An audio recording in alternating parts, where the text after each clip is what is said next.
Good evening, and thank you for joining us on Today's Point. I'm Lainey, your host, and it's a pleasure to be with you. As we navigate the complexities of our modern world, we often find ourselves grappling with forces that are much larger than any single nation or individual. The global economy, international politics, and the very fabric of our security are constantly being tested and redefined. Today, we're going to dive deep into one of the most critical and, frankly, most challenging relationships of our time, that between the United States and China. For decades, this relationship was built on a foundation of economic interdependence, a partnership that seemed to serve both sides well. But what happens when that foundation begins to crack? What happens when two superpowers, once so intertwined, decide to pull apart? We're going to examine the history, the current paradoxes, and the future of this pivotal dynamic, a story that impacts everyone, from Wall Street to Main Street. To understand where we are today, we must first look back. The relationship between the U.S. and China was not always one of deep economic ties. For much of the Cold War, they were adversaries. It wasn't until the 1970s that a thaw began, and with China's economic reforms in the 1980s, the floodgates truly opened. American companies, eager for cheap labor and new markets, began moving production to China. This era, often called engagement, was based on a simple premise. By integrating China into the global economy, it would become more open and democratic. This paradigm came to a dramatic halt with the election of Donald Trump. From day one, his administration challenged this long-held belief. President Trump argued that the engagement policy had failed. He claimed that China had not only failed to reform, but had actively exploited the system. He pointed to a massive and chronic trade deficit, which he saw not as a sign of a successful partnership, but as a symptom of an unfair and unbalanced relationship. This conviction led to a full-blown trade war, which began in earnest in 2018. The U.S. imposed a series of escalating tariffs on hundreds of billions of dollars worth of Chinese goods. The goal was to force China to change its unfair trade practices, which included everything from state subsidies for its industries to forced technology transfers from foreign companies.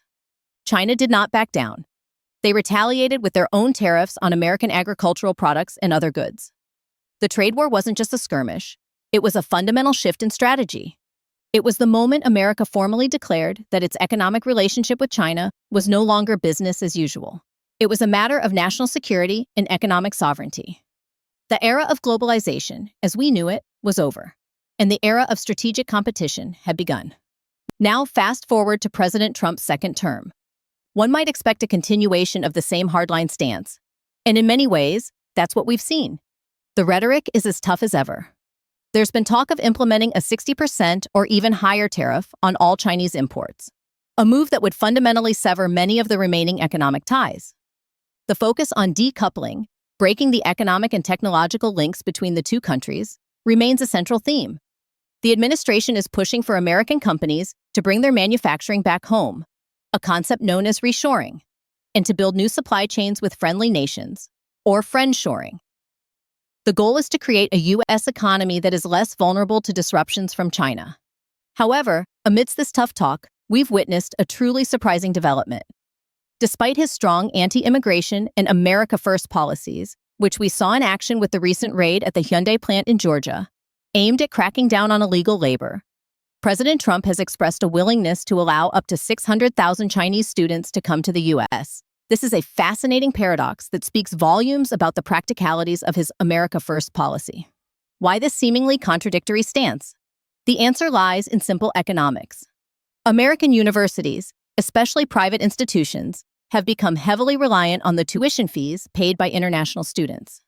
And for decades, no group has been more numerous or more financially significant than Chinese students. Their tuition and living expenses are a crucial revenue stream, helping to fund research, maintain facilities, and support academic programs.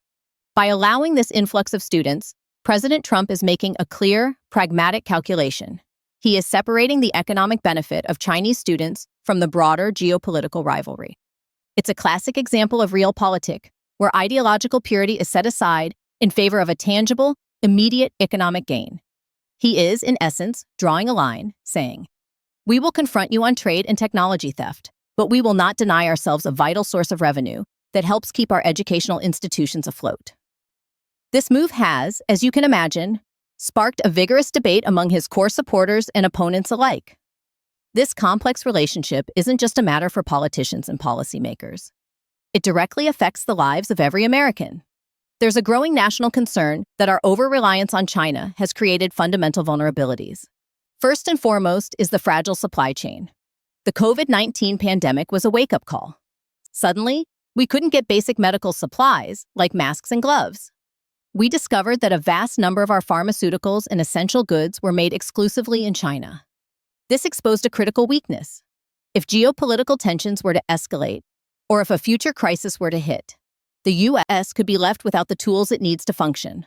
A report by the U.S. Chamber of Commerce recently highlighted that while overall imports from China have fallen, our reliance on specific critical items, from rare earth minerals to certain electronic components, remains dangerously high.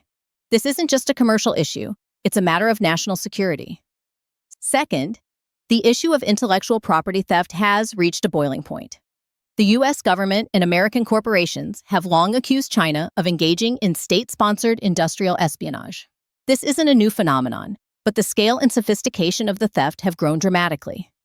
We've seen countless cases of American technology, particularly in cutting-edge fields like semiconductors, artificial intelligence, and aerospace, being stolen and replicated by Chinese companies.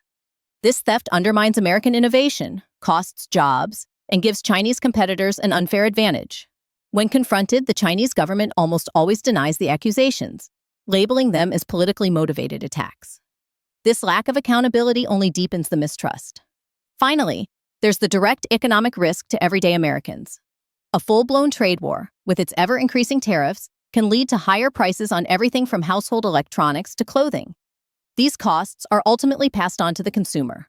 A recent analysis by a major economic think tank estimated that a 60% tariff on Chinese goods could add thousands of dollars to the average American family's annual expenses. At the same time, it could hurt the very American companies it's designed to help by limiting their access to critical components or the vast Chinese market. The U.S. economy is a delicate ecosystem, and a sudden, dramatic change in one part of it can cause ripple effects everywhere. So, with all these challenges, what is the path forward? The government's role is well defined. They must continue to invest in domestic manufacturing, strengthen our supply chains with trusted allies, and enforce stricter rules against technology theft. But the responsibility doesn't end there. We, as American citizens, have a vital role to play. First, we can be more conscious consumers. While the Made in America label might sometimes come with a higher price tag, choosing these products sends a powerful message. It supports American businesses, American workers, and helps to rebuild our domestic manufacturing base. It's a small but meaningful way to participate in the economic rebalancing of our nation. Additionally, we can explore products from nations that are part of the new friend-shoring alliances, diversifying our choices and strengthening our relationships with key partners. Second, we must become more engaged citizens. We need to stay informed about these complex issues. We can't let sound bites and headlines be our only source of information. We need to understand the nuances of trade policy, the implications of technology export controls, and the real-world impact of geopolitical decisions. Armed with this knowledge, we can hold our elected officials accountable. We can demand that they prioritize long-term national security and economic stability over short-term political gains. We can vote for leaders who are not just tough on China, but also smart about how they manage this critical relationship. Ultimately, the future of the U.S.-China relationship is not just in the hands of presidents and diplomats. It is in the hands of a vigilant and informed public.